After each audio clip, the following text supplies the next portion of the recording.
नमस्कार दोस्तों, स्वागत है आप लोग का हमारे शेयर मार्केट सीरीज की इस 19th वीडियो में। और आज हम बात करने वाले हैं रिटर्न ऑन इक्विटी के बारे में, ROE के बारे में। ठीक है दोस्तों, इस वीडियो में हम जानेंगे कि रिटर्न ऑन इक्विटी क्या होता है, इसे कैसे कैलकुलेट करते हैं और इसे कैसे इंटरप्रेट करते हैं, प्लस इसकी लिमिटेशंस क्या है। ठीक है, तो शुरुआत करेंगे कि रिटर्न ऑन इक्विटी क्या होता है।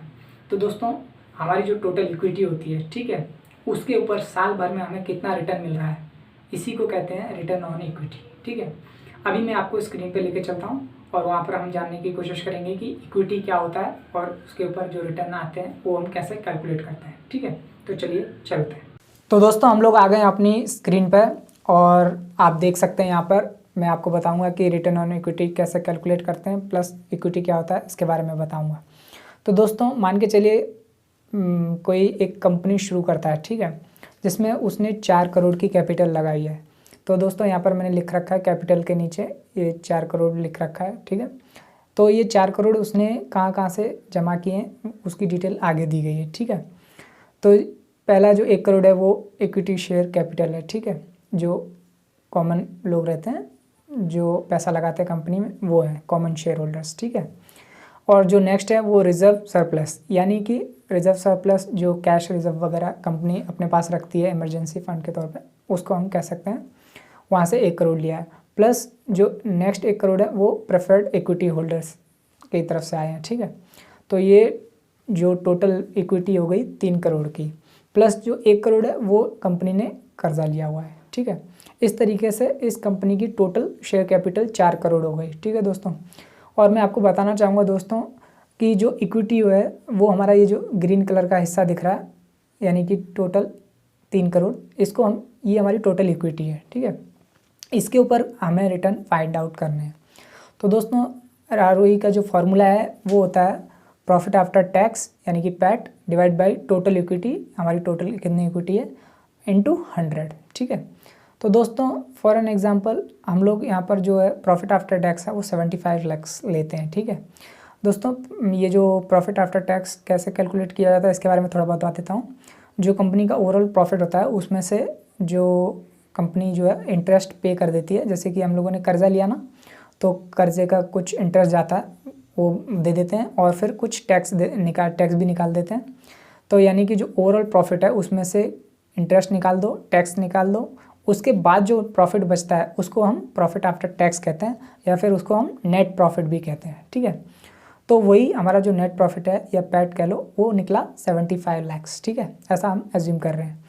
और जो हमारी, अब बात करते हैं टोटल इक्विटी कितनी है। टोटल इक्विटी हमारी 3 करोड़ है, जैसे कि आप ऊपर देख सकते हैं 1 करोड़ प्लस 1 करोड़ प्लस 1 करोड़।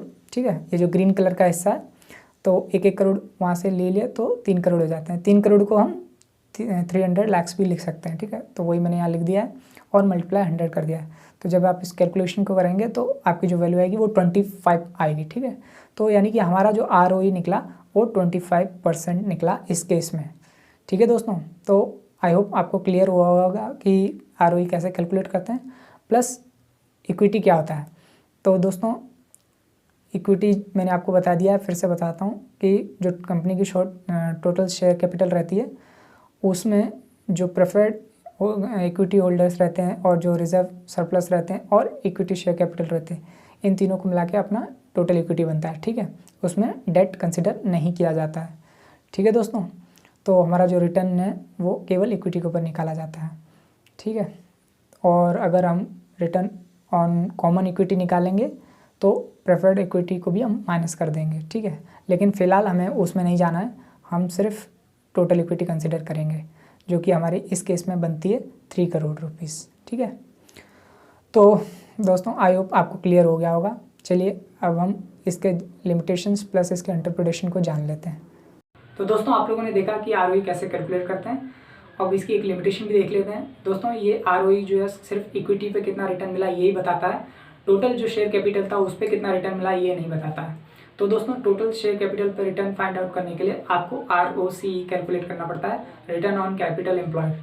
तो दोस्तों, अब बात करते हैं इंटरप्रिटेशन के बारे में। इंटरप्रिटेशन में 3 बातें कहूँगा। पहली कि ROE जो है वो 15 से अबव होना चाहिए, जितना हो अबव उतना अच्छा है। ठीक है, और जो उस कंपनी के ऊपर जो कर्जा उतना ज़्यादा नहीं होना चाहिए, अगर हो तो बहुत कम हो तो उतना अच्छा है। ठीक है, तीसरी चीज़, सिर्फ ROE के बेस पे डिसीजन मत लीजिए, बाकी जो रेशियोज़ हैं उनको भी देखिए और बाकी जो भी एनालिसिस है वो भी करिए, उसके बाद आप एक ओवरऑल डिसीजन ले सकते हैं। ठीक है दोस्तों, शेयर मार्केट में काम करना चाहते हैं तो डिस्काउंट ब्रोकर्स की लिंक डिस्क्रिप्शन में, आप अपना अकाउंट ओपन कर सकते हैं।